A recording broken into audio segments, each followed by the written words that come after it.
Hello,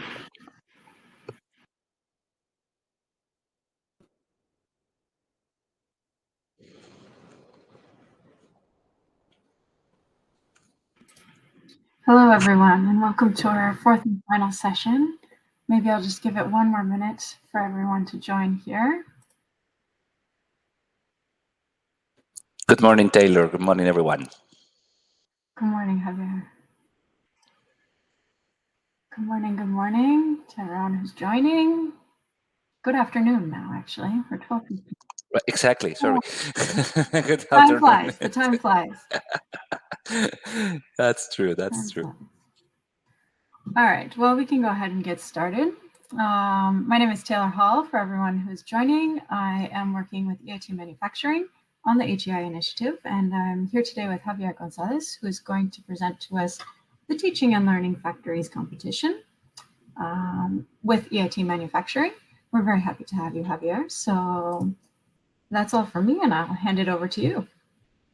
Thank you very much, Taylor. Thanks a lot, and thanks to everyone for joining this parallel session where we will explain very briefly about those two special and very interesting initiatives that we are running within EIT Manufacturing this year related to the teaching factories and learning factories, one as a competition, the second one as a network. My name is Javier Gonzalez, education developer in CLC West in San Sebastian in the north of Spain. And it's my pleasure to be with all of you today, here to give you this initial overview about those initiatives. So let's go and let's understand a bit what the teaching factories are and the learning factories are.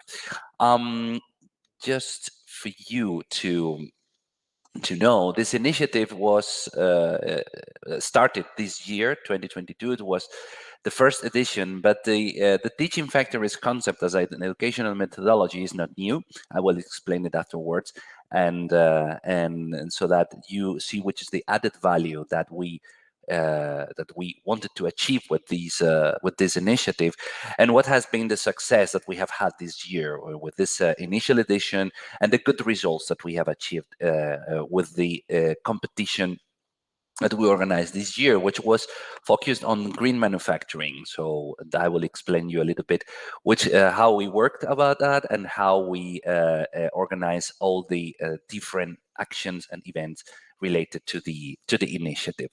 Just for giving you a quick context, a quick overview about what is this initiative about, why this initiative. The initiative is a lighthouse initiative from the EIT Manufacturing Education pillar, and essentially, as you see here, it aims at promoting this educational methodology. How can we work together when we work with this methodology in order to, which is the second point, in order to get the benefits from the industry, academia business we have here, the collaboration between industry, academia, in a context of innovation and in a context of challenge-based learning. Also to improve two key concepts that we have and that we deal with daily in our work within the EIT Kicks, which are innovation and entrepreneurship. This is also a way to start generating this interest from students in order to run a business in the future, on how to start developing things in order to run a business, So, and it's especially interesting to see that this initiative wants also to put the students into the real life challenges that the industry, in our case as EIT Manufacturing, we are dealing with industry. And in our case, it's really, really interesting to see how the students were put there to solve the real challenges that industry has in their production areas, production systems, or to solve those actions or those challenges that maybe will guide them to create new products or to create new services or to develop those things that maybe need a fresh view from outside in order to start developing that. That's a good point, and this is what the teaching factories methodology really gives, and the added value that it gives. in perspective, in order to compare the teaching factories with other different kind of initiatives related to the challenge-based learning, or focus on putting these students into the real life problems of the real life challenges of the industries. As you see here, we have many other kind of initiatives as hackathons, startups competition, internships, thesis, that requires different levels of teamwork or development time. As you can see here, teaching factories, which the concept of teaching factories is coming from the research area. So there are different scientific papers explaining this concept, and the most important one, and let's say the key one, is coming from Rentas and Al from year 2015. What the teaching factories is defined, as you can see here, a two-way street where from the factory, the practitioners teach students, and from the classrooms, students and faculty teach practitioners. It's a two-way street, you know, in order, and using the technology, using internet, using the ICT options that we have right now in a continuous process, in a lengther or shorter time of period, with the regular sessions and continuous interactions between the factory and the classroom. This is essential, that the continuous interaction should happen. And now it's very easy to have these continuous interactions thanks to many tools that we have in order to do that, right? So in this case, the teaching factories need the collaboration of a team, so high teamwork, so a high level of teamwork, and it cannot be developed in a short time. So it needs some, let's say, medium time in order to make this happen, right? So, and also the support that that this kind of methodology needs from the companies proposing the challenges and the students solving those challenges, it's also necessary. So it needs high teamwork, a specific time for development considered as medium. So we are not talking about years or months, we are talking about weeks. And this is essential in order that this methodology works and really has good results that can have impact in the future. That's essentially the teaching factories methodology in perspective compared to other educational actions that can take place. In this year, in 2022, we focus, as mentioned, on green manufacturing. So we open a call, I will explain it afterwards. We open a call for industries in order to get a series or a set of industrial challenges related to green manufacturing, so that universities and vocational education training schools could also solve these challenges and compete against themselves in order to be the best performing teams, in order to propose the best solution for the challenges, right? This year, as you see here, we selected 6 challenges from those companies, some of them part of the EIT manufacturing ecosystem, some of them not.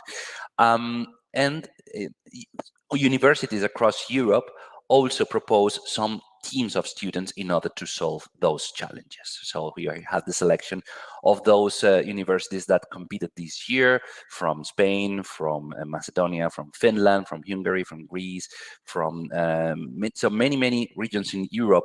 And also it's important to stress that many of them come from the risk countries. So this is particularly interesting for us. And the same for the regarding the industrial organizations that propose those challenges.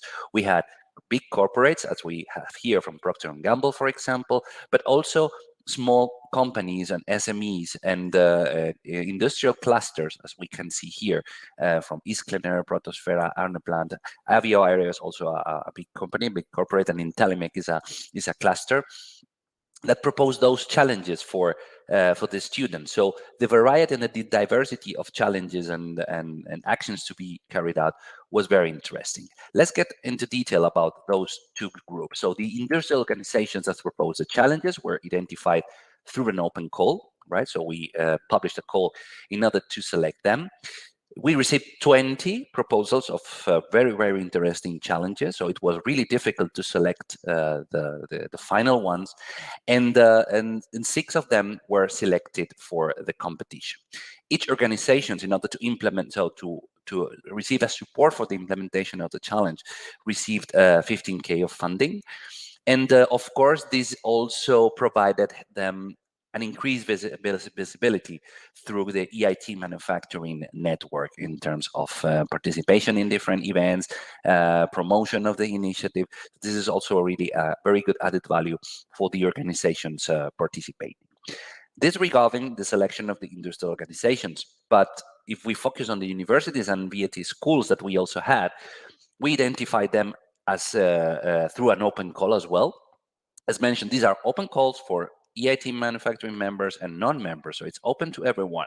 Of course, those organizations that are within our ecosystem were more interested in participating, but it was very, very interesting to see that many organizations, not only the KIC members, also applied to these initiatives. So we identified those teams, those universities that wanted to participate and take part in the solution of the challenges of the companies.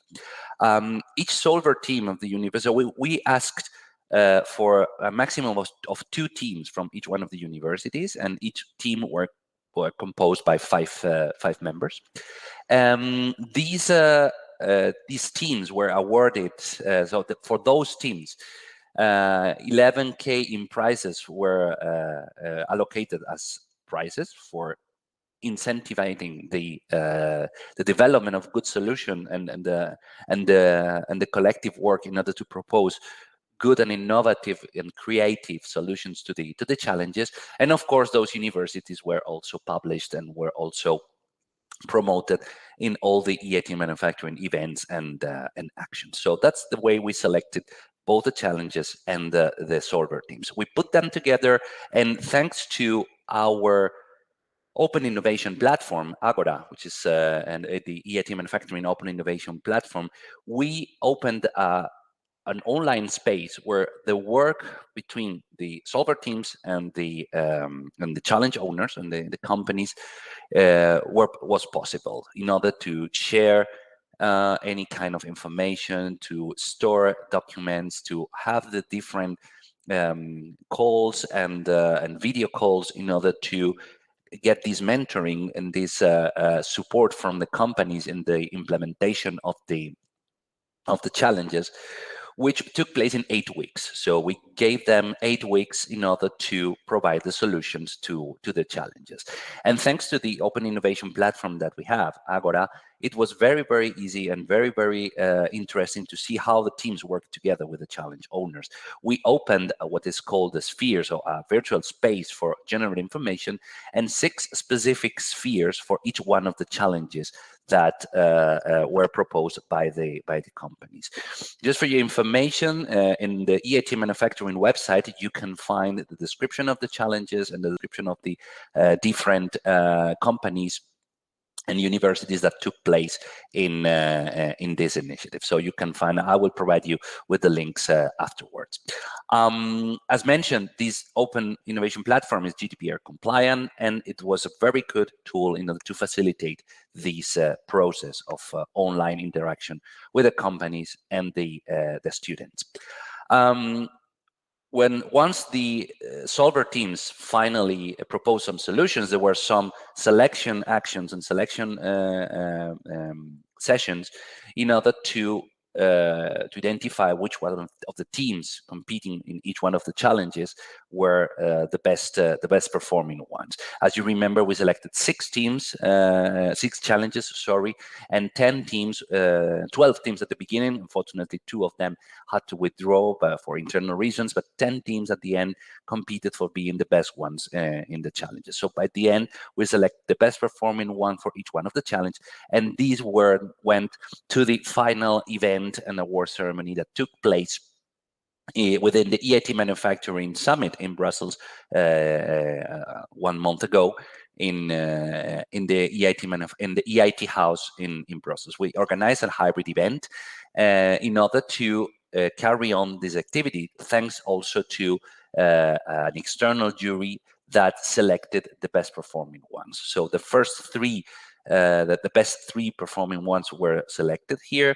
plus one special mention to one of the teams with more women engaged in the team and also more active participation in the Agora system. It was really interesting to see how motivated the students were, how creative the solutions that they propose were, and also the engagement from both from the companies itself that consider this initiative as very interesting in order to interact with the universities and top students and top talents in Europe that maybe in the future can be part of those organizations, and also for the universities to allow their students to start engaging with the real problems of the initiative of the companies and in an industrial sector. It was really a very good experience, and we received a very good feedback from all the participants.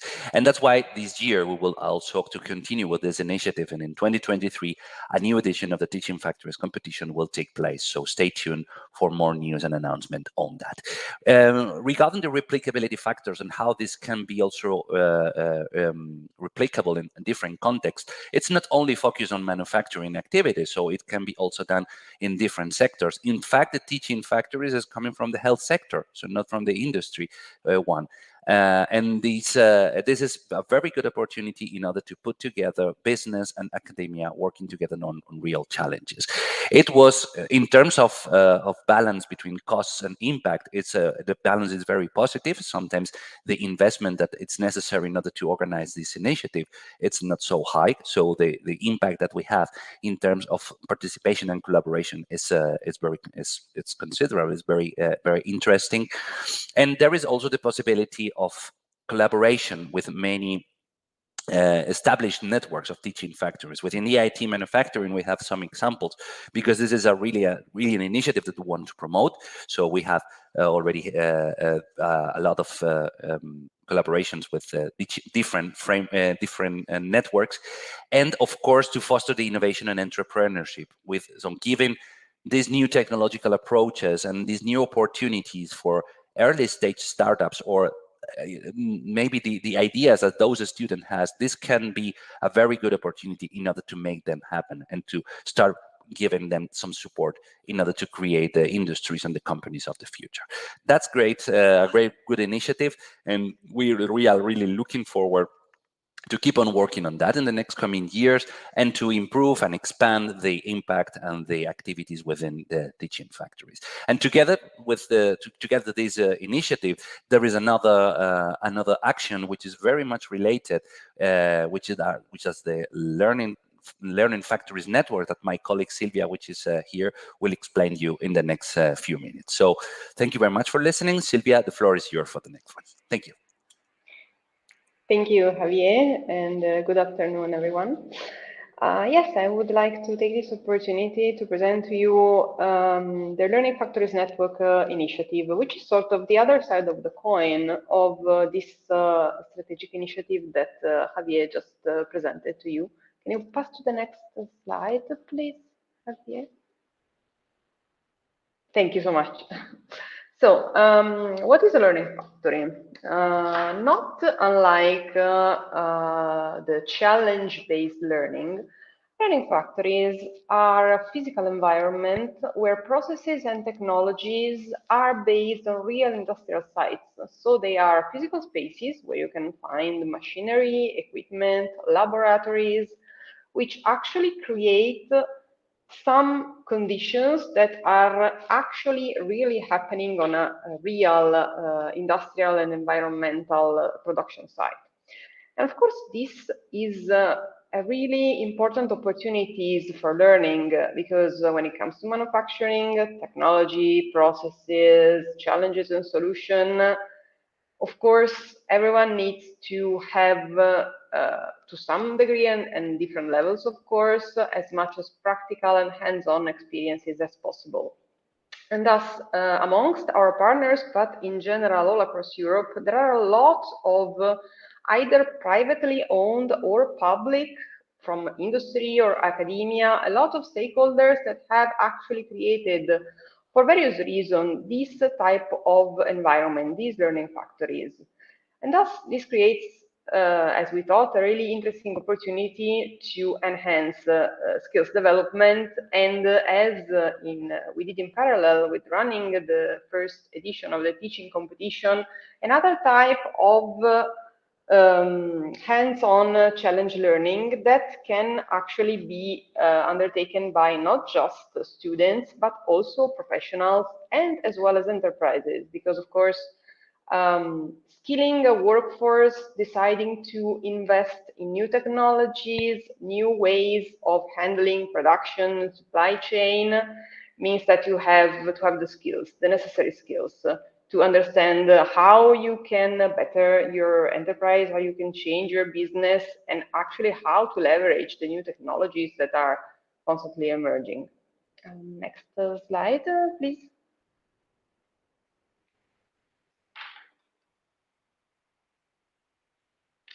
There was one before, I think. Oh, thank you.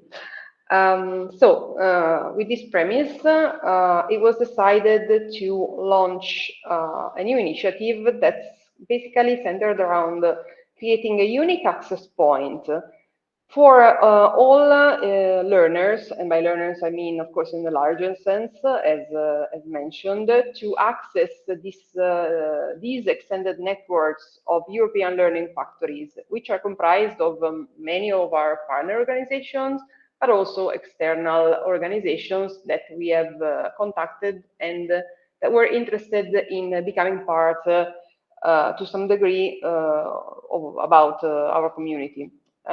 So we decided to create a new website, a marketplace actually, so that it could be some sort of first line access point to everything that the learning factories have to offer in terms of learning and training equipment, but as well as testing and everything that actually a person, a professional, an enterprise can do within this innovative and state-of-the-art environment where they can find new machinery, new tool.